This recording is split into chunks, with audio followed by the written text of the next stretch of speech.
unwise. Hey guys, welcome back to my channel. So today I'm going to go ahead and break down my April monthly finance calendar as well as my monthly expenses and sinking funds. So if you're interested in that, stay tuned. I'll see you guys in a bit.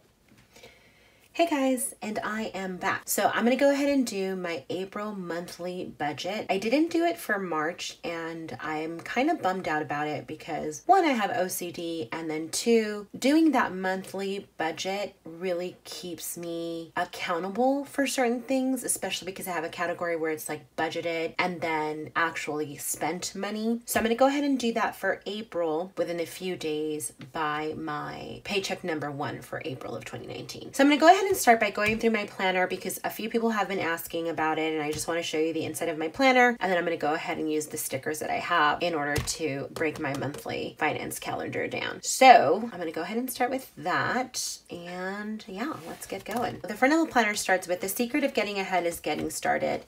And then it opens up and it has the hello, the Happy Planner Budget Edition belongs to Elizabeth Niemann. So just for you guys who don't know, I'm an actress. So Elizabeth Durazo is my actual stage name. Elizabeth Niemann is my married name, legal name. Anyways, it has like a little pig on this side of the planner. And then it opens up to the calendar for 2019. Then I also have like a key for my due dates and stuff like that. So that's my 2019-2020 budget planner key. And then the Dave Ramsey 7 baby steps, which I don't follow like to the letter, but I do like some of the stuff that he has in them. So I just keep them here as a reminder. And then I have my monthly expenses breakdown, which these have changed. So I have to go back and readjust them. And then I have my sinking funds as well, which they have also changed over the course of the past few months. So I will have to change this, which sort of pains me because I use these little cute stars. Anyway, so that's that. And then it starts with the budget extension, which I added myself. Now, the actual budget planner came with its own thing, but there was a few things that it was missing that I really wanted. So I added the budget extension. So January is the one that's the most complete out of all of the ones that I've started. And that's the one that I'm going to show you. And then I'm going to move on to breaking down my month. So January, I have my fixed expenses, and this is my projected, and then my actual. I actually didn't finish filling out the rest of this, which I have to go back and figure out what it is. But I like just kind of having this just so that I know what I actually spent. And then I have my sinking funds, and the same thing for my sinking funds. It didn't actually end up needing an actual column because they kind of stay as it is.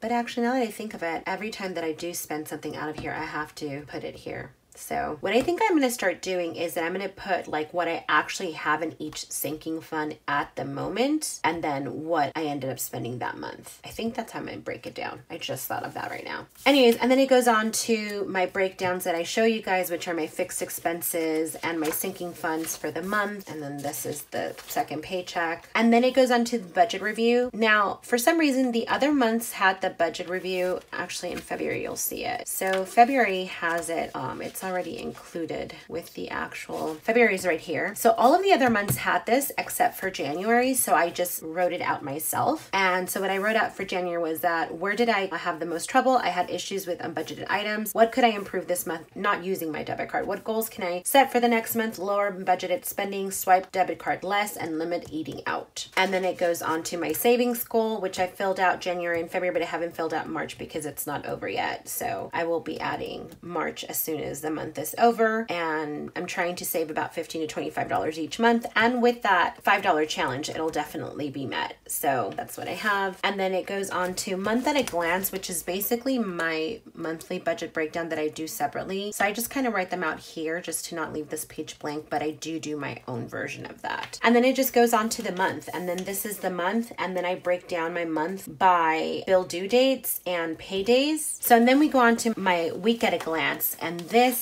I do weekly spending, and this is basically where I enter what I've spent. So what I do when I do is do like one column for budgeted and one column for unbudgeted, and then my totals down here, which I kind of have here on the side, but I'm going to try and do that on these as well. And so it just kind of goes on to that, and that's just weekly. And then the end of this, after the week is over, is the expense tracker. And the expense tracker is like date, amount, category, did you pay cash, credit, debit, and if it was was a need or it was a want. So one of the things that I definitely want to work on is my wants. I want to get rid of some of these wants, and that's what I'm going to actively work on. And then that's it. That's it for the month. So I tracked everything. I was really good about it in January. February, I did okay. March, it completely went out the window. So I have to get back on it, because I think that if I am consistent with it, it's definitely going to help me see where I need the most help and where I can definitely curb some of those bad habits that I have. Because again, you guys, I actively work on this. It's a process. I know I'm not perfect by any stretch of the imagination. So having something like this definitely keeps me accountable and gives me something to look at, so that I can be like, this is what you're doing, Liz, and this is what you need to stop. And why am I speaking to myself in the third person? Anyways, let's go ahead and move on to April, which is the one that I want to work on right now. Okay, so this is for April.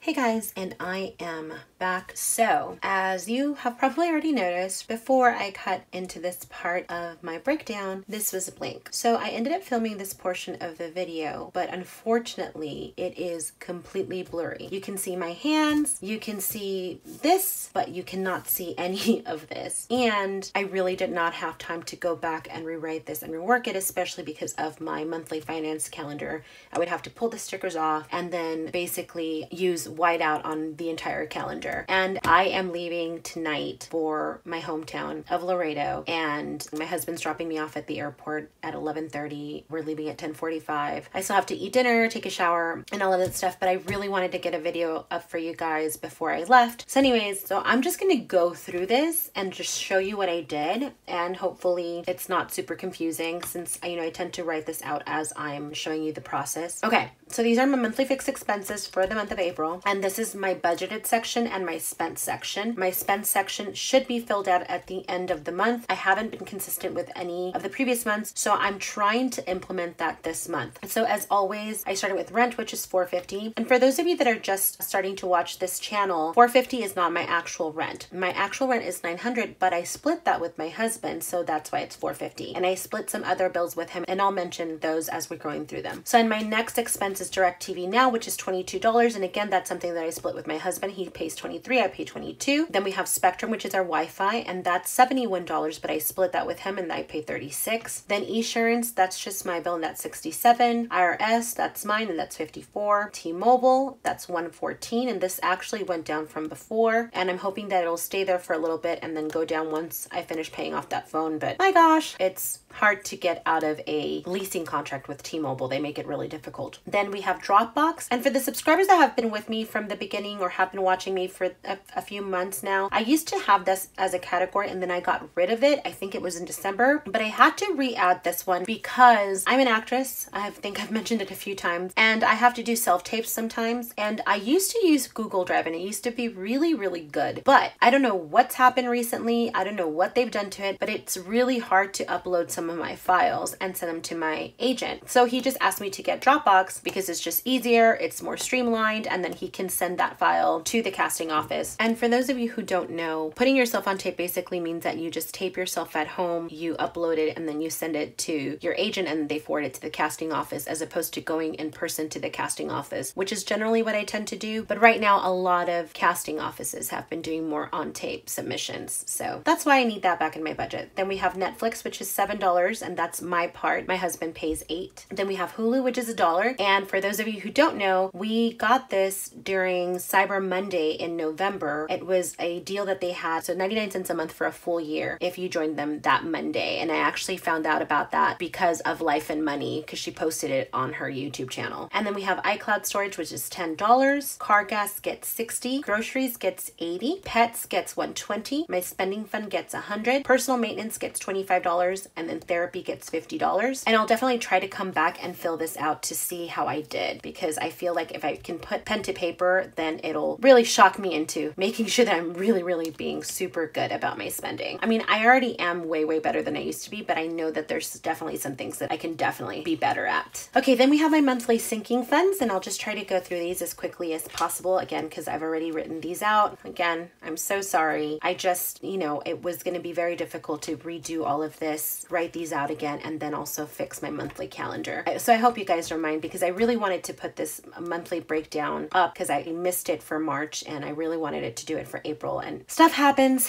Oh well. Anyways, apologies in advance. Okay, so then we start with car maintenance. In car maintenance, I put $60 towards that. IMDb Pro gets $9. My SAG dues get $90. Now, this is going to be due pretty soon, and I'm not sure how much I have to pay because I do not know in advance what I have to pay, but I have saved up a lot of money for it. So if it's less, then that money will just roll over for my next dues. Then health insurance gets $68. Doctor and meds gets $20. Gifts and Christmas gets $50. And this one, I'm going to have to focus on putting in a little bit more in this month of April. If I have any extra cash, I am going to put it towards this because I ended up spending a little bit more than I wanted to on my mom's birthday present. And that's because my stepdad, my two sisters, and my niece, we all went in on it, and it ended up being $72 each. It was a lot more than I expected to spend because I had budgeted $35. So I'm going to have to make up for some of that money that I took out from this fund for my mom's birthday. I mean, not that she doesn't deserve it. She absolutely does. It just was not what I was expecting. So that's like one thing that I really need to focus on is like saying no to people, because I've made a lot of money. I think I've mentioned this. I've made a lot of money off of some of the shows that I've been on. Well, let me rephrase that. I've made decent money in the shows that I've done, and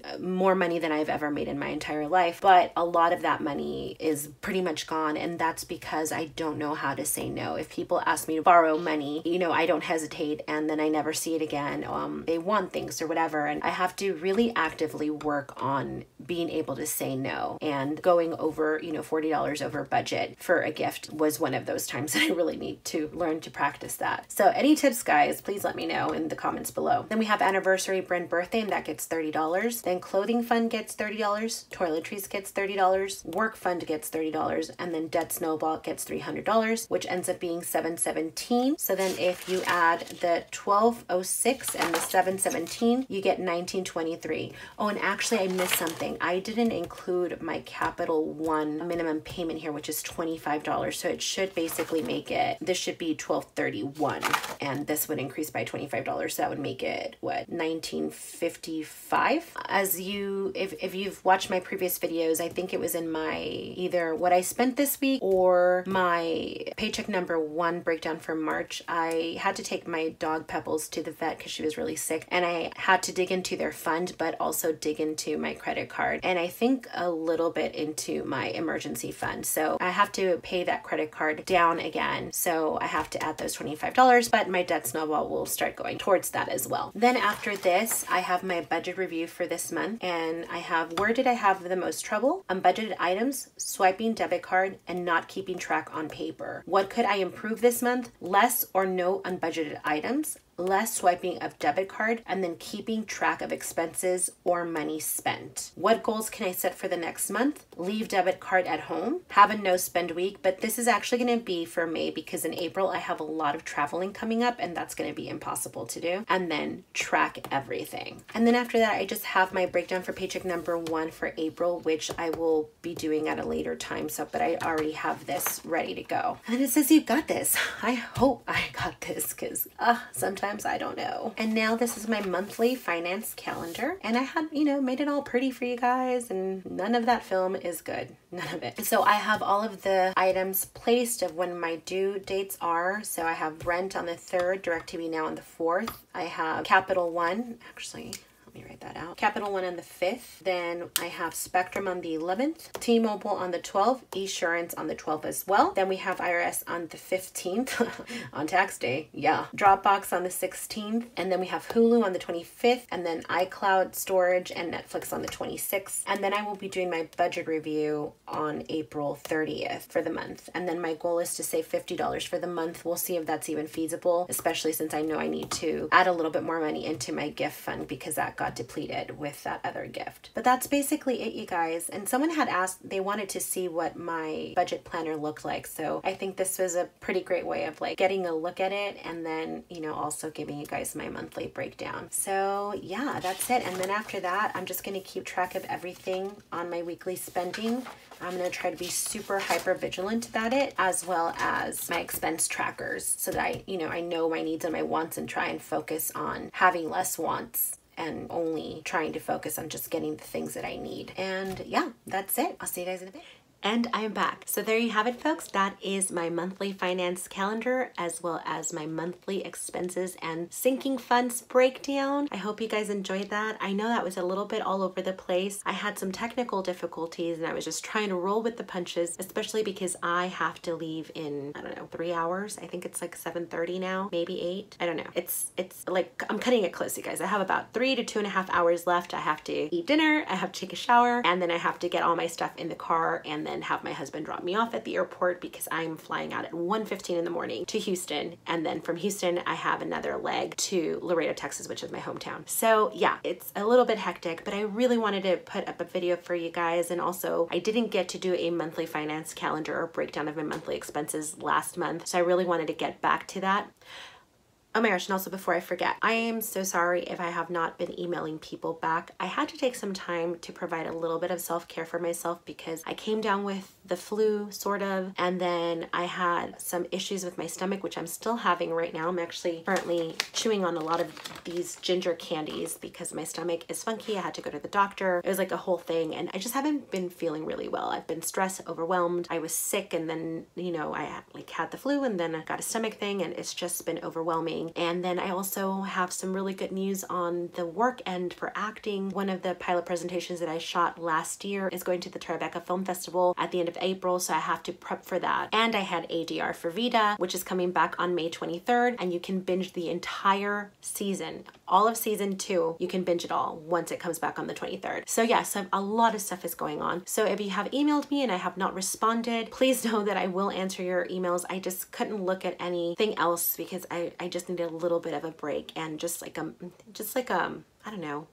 just like some me time and some self-care for myself, because I was sort of putting myself off to the side, and if I can't function, then, you know, I can't do any of this. So I apologize if I have not emailed you back. I will email you back. I will probably start doing that this week since I'm gonna have some time, and I'll start working on some of those more budgets. But thank you so much for being super understanding, and yeah, I hope you haven't grown too impatient with me. So yeah, I think that's it. Okay, thank you so much for watching, and as always, if you haven't subscribed yet, please do so now, and then ring my bell so you can stay updated on everything that I have coming up, and then please like and comment. Thanks so much for watching, and I'll see you guys next time.